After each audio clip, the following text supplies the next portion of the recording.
This morning, Cody and I we helped judge some NASA HUNCH projects. I didn't think to ask if I could record before I went through and got all the presentations, so I don't have video of the presentations, but I will do my best to kind of go through all of these now.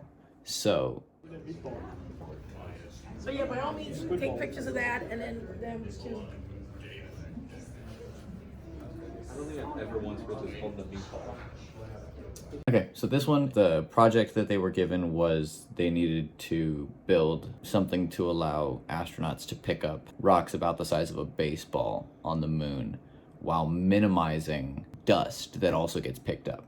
They talked about how they went through the progression of starting with some like scissor-like mechanism that you can see there with the foam hands, to using a drill to drive a threaded rod that spun, and as it turned, the threading would pull up on two tweezer-like things. As the grips got pulled up, they would also close, and you can see that that's the one with the wooden handles. They decided they didn't want to do a mechanical driven system because there's extra failure points with a mechanical driven system, so they switched to using you just pull on the thing. And that was what the final prototype that they presented was, it's one rod inside of another rod. One of them has a handle on it on the back and you pull that one, and the other one had a handle mounted on the side. And you would put one hand on that and one hand on the other one, and you would pull and it would bring together two claws. They had also worked with like a few different designs of what the claw would be to minimize dust grabbing. That was that project. This project, they needed to design a new flagpole to use on the lunar surface. And what they ended up settling on is a design where there would be 3 aluminum rods total. One bigger one and one smaller one that telescopes out of that one. And then at the base of that would be a corkscrew type thing.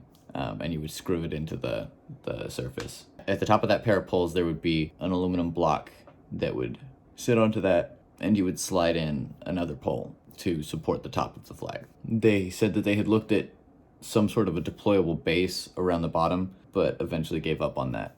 Yeah, it was fairly straightforward. That's true though. This one was like a tarp spike for the lunar surface. They talked about how they had kind of like evolved the design over time.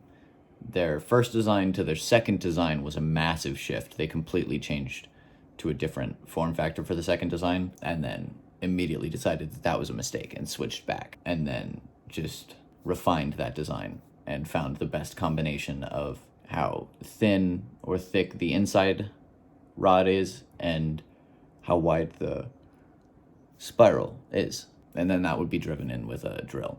I think they said the one that they had found that would support the most weight pulling up was like 38 pounds or something like that it could pull, which on the lunar surface you're pulling like 1/6 G, so you're looking at like probably closer to almost 200 pounds that it could support. Once they had kind of settled on a design, they printed 8 stakes where they changed one aspect to find what the best combination was. This is orbit. What do you guys think of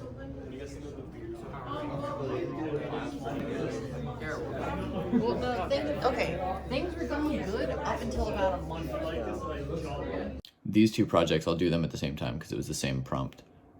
They had to design software that could be used for supply pod dropping on the surface of the moon. So rather than using fuel to land a pod on the surface, just dropping a pod, sort of like they did with Opportunity and Spirit on Mars. Just drop it and have it just bounce along. So they had to make software to aid in that, calculating the landing angle, calculating the landing velocity, what's the force, that sort of thing.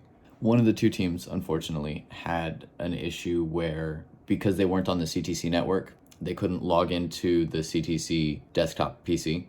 And because they couldn't do that, they couldn't run their software. So we didn't actually get to see that software being run in person, but we saw screenshots of it, and they had the code, and they were able to get the database up and running. They just didn't have the ability to run the Java code, and that was unfortunate. There were 2 NASA engineers there, one of them from Glenn Research Center in Cleveland, which was pretty cool. And then another one, I don't think I caught where he's based out of, but I think he does Hunch full time. You know, this was a really cool thing to get to be a part of, and there were some really cool projects. Talking to the students about the processes that they went through and the kind of stuff that they learned was pretty cool. If I had thought about it, I would have loved to get video of the presentations, but I didn't think to ask about taking video, if that was like an okay thing, until after, when everybody was done presenting and that sort of thing. So you get me giving you their presentations secondhand.